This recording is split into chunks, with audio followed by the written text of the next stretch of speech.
ಸಿದ್ದರಾಮಯ್ಯನವರು ಒಬ್ಬ ಅನುಭವಿ ಮುಖ್ಯಮಂತ್ರಿಗಳು.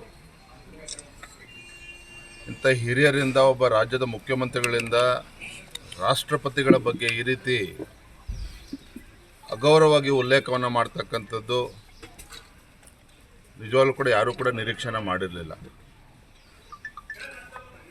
ಮುಖ್ಯಮಂತ್ರಿಗಳು ಯಾಕೆ ಅವ್ರ ಬಾಯಿಂದ ಈ ಪದಗಳು ಹೊರಡ್ತು ಅಂತಕ್ಕಂಥದ್ದು ನಿಜವಾಗ್ಲೂ ಕೂಡ ಆಶ್ಚರ್ಯ.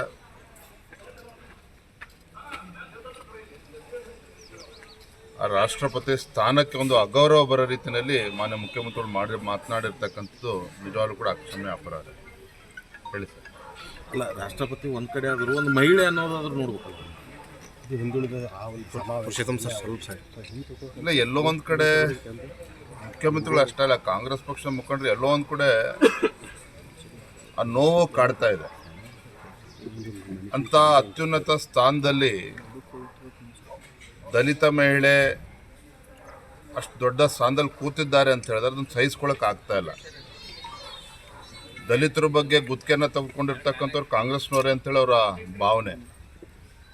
ಹಿಂದುಳಿದ ವರ್ಗಗಳ ಬಗ್ಗೆ ದೊಡ್ಡ ದೊಡ್ಡ ಭಾಷಣವನ್ನು ಬಿಗಿತಾರೆ, ಇವರೇ ಗುತ್ತಿಗೆ ತೊಗೊಂಡೋ ರೀತಿ ಮಾತನಾಡ್ತಿದ್ದಾರೆ. ಆದರೆ ನಾನು ಹೇಳ್ತಾ ಇದ್ದೇನೆ, ಪ್ರಧಾನಮಂತ್ರಿ ನರೇಂದ್ರ ಮೋದಿಜಿಯವರು 9.5 ವರ್ಷಗಳಾಗಿದೆ.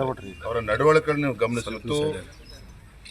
27ಕ್ಕೂ ಹೆಚ್ಚು ಹಿಂದುಳಿದ ಸಮಾಜಕ್ಕೆ ಸೇರಿರ್ತಕ್ಕಂಥ ಮಂತ್ರಿಗಳು ಕೇಂದ್ರದ ಕ್ಯಾಬಿನೆಟನ್ನು ಇದ್ದಾರೆ. ದೇಶದ ಅತ್ಯುನ್ನತ ಸ್ಥಾನಕ್ಕೆ ದ್ರೌಪದಿ ಮುರ್ಮು ಅಂತ ದಲಿತ ಮಹಿಳೆಯನ್ನು ಸ್ಥಾನದಲ್ಲಿ ಕೂರಿಸಿದ್ದಾರೆ. ಇದು ಯಾವುದನ್ನು ಕೂಡ ಸಹಿಸ್ಕೊಳ್ಳೋದಕ್ಕೆ ಕಾಂಗ್ರೆಸ್ ಪಕ್ಷದವ್ರಿಗೆ ಆಗ್ತಾ ಇಲ್ಲ. ಹಾಗಾಗಿ ಈ ರೀತಿ ಮನ ಬಂದಂತೆ ಮಾತನಾಡ್ತಾ ಇದ್ದಾರೆ. ನನಗನ್ನಿಸ್ದಾಗೆ ಮುಖ್ಯಮಂತ್ರಿಗಳ ಬಾಯಲ್ಲಿ ಬಾಯಿ ತಪ್ಪಿ ಬಂದಿದೆ ಅಂತ ನನಗೆ ಅನ್ನಿಸ್ತಾ ಇಲ್ಲ. ಅವರ ಅಂತರಾಳದಲ್ಲಿರ್ತಕ್ಕಂಥ ಭಾವನೆಗಳು ಮಾನ್ಯ ಮುಖ್ಯಮಂತ್ರಿಗಳ ಮಾತಿನಿಂದ ಹೊರಗೆ ಬಂದಿದೆ ಅಂತೇಳಿ ನನ್ನ ಭಾವನೆ.